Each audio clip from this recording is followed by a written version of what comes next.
You know, when I start thinking about design, it could spring from nowhere, and I could be looking at something completely random.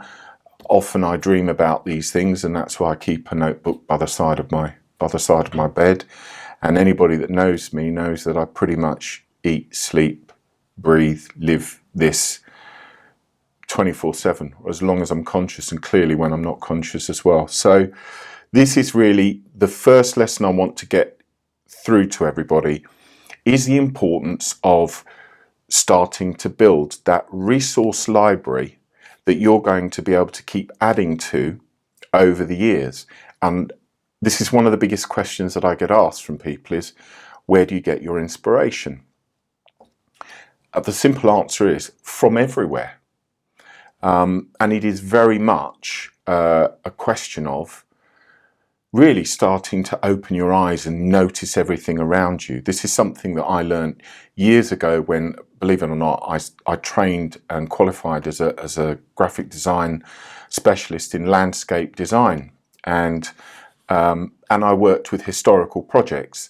And one of the core lessons that we were taught was being observant, making sure that you're looking all around you, because you'll see ideas that suddenly spring up at you out of nowhere. The other day, where I'm based in the UK, in Stratford-upon-Avon, you know, we've got a beautiful river here, obviously, as well as Warwick Castle down the road, which is another thing.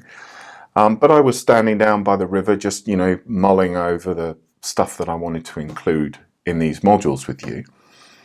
And, you know, we have a lot of swans in Stratford, hundreds of them.